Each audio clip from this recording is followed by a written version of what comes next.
street performers in the French Quarter perfectly represent the culture of New Orleans. People have been playing in the streets of the French Quarter for decades, and even today one is found around almost every corner. This man, John James, plays traditional jazz and country blues, and displays his musical talents on the streets of New Orleans quite often. He has been traveling for 7 years and only planned to stay in town for a few weeks, but changed his mind when he fell in love with the city.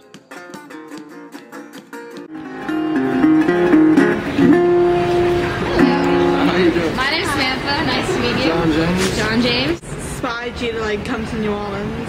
Well, I've been traveling for about 7 years, and I always wanted to come here, and finally I did, and it felt immediately like home. So. Yeah. Have you learned anything about the music here? Yeah, just like learning the old tunes and like just having everyone around, and as a community, as musicians. Like when I first got here, the second night, I immediately like met hundreds of musicians that it just immediately became a part of the family, you know? Yeah. And just learning the old tunes and keeping them alive. Yeah. There's so many musicians in New Orleans. Yeah. And they're all great. They all do their own thing. Right. You know, you got tuba for the bass. Right. You know, and then you have your woodwinds, and then you got the trumpet, drum, you know, tenor banjo. Yeah, it's just great music. Yeah. So much. Can you play for us a little bit more? Yeah. We learned a lot from John James, that there's more to playing jazz music in New Orleans than just the performance. The musicians feel a sense of community amongst each other. The widespread consensus among traveling musicians who have come to New Orleans is that this city and the artists in it offer nothing but support and acceptance towards one another, as opposed to the other places they have been where competition between local musicians is extremely prominent. This could easily be an explanation of why jazz music has made such an impact on not only the city but on the entire world.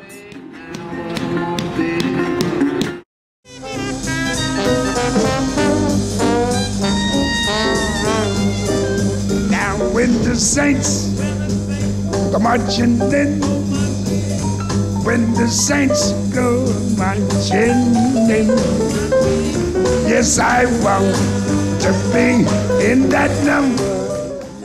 The next musicians we came across were James Daniel, who played the drums, and Dave, who played the saxophone. When we asked James how long he'd been performing on the streets, he told us he'd been performing for 5 years, but that he'd been playing for as long as he could remember. He also talked about how his inspiration to become a musician came from the well-known Louis Armstrong. Louis Armstrong is easily one of the most important, famous, and influential musicians in the jazz community in New Orleans.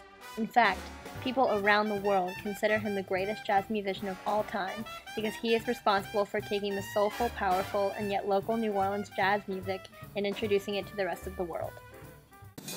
Jazz is a commonly played style amongst local street performers because it originated in New Orleans.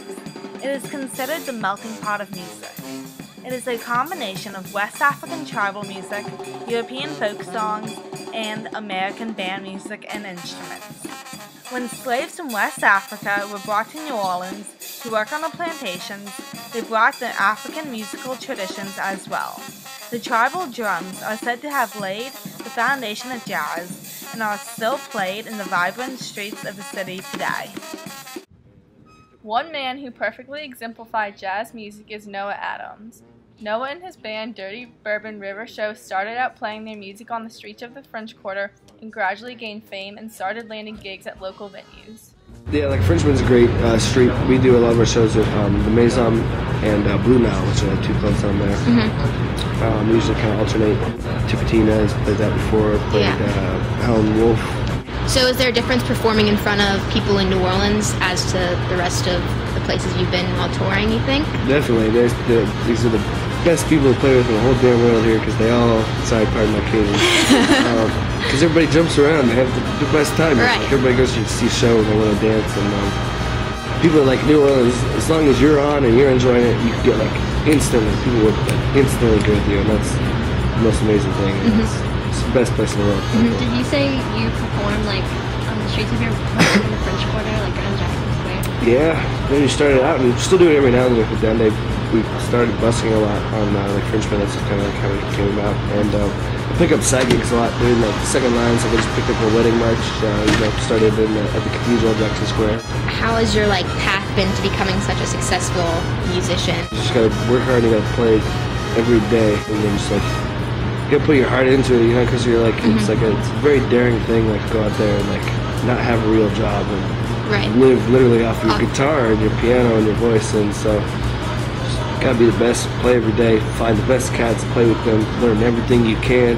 Listen to as many records as you can, and sometimes not mind eating twice a day if you have to. You know. We asked his opinion on why the music that has originated from New Orleans is so special and why he thought it has become so famous all over the world. I think a lot of that has to do with like that grit in the heart and the soul. I think that we've been putting that into music for the last 100 years, and kind of like slightly in like an isolationist kind of thing, like perspective. Like, you know, it's like we've had access to the outside world, but like New Orleans keeps very to themselves, and the music kind of remains very homogenous, you know, contained. But like you would see 10 years ago, you'd go find some of the greatest jazz drummers in the North, in like Chicago and New York, and they wouldn't know how to do a second line beat. You know, that old rat-ta-ta-ta, you know, that kind of feel that we have. I think that was like we kept it very to ourselves, even as the rest of the world started to open up. Like times, you know, are very hard. You see it like we have hurricanes, a lot of poor people, there's a lot of like struggle, there's a lot of blues, and there's a lot of soul. It all just kind of comes together here, and that's what it morphs into that kind of like authentic thing. We came across some of that authenticity when we made a trip down to Frenchman Street on the outskirts of the French Quarter, where some of the best local bands can be found. We watched as these 4 bandmates performed one of the most unique styles we had heard yet, with instruments such as 2 spoons tied together, and even a man playing a saw with a bow traditionally used for a violin.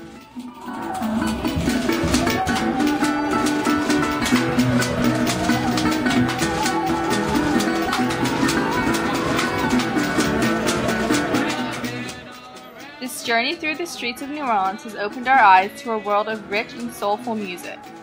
To be a part of the music scene in the city is an experience that cannot be duplicated anywhere else in the world.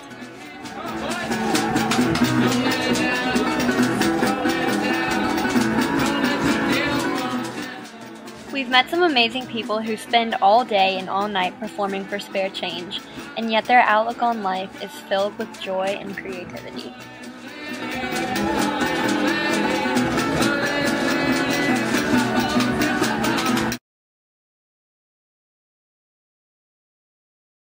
Typically,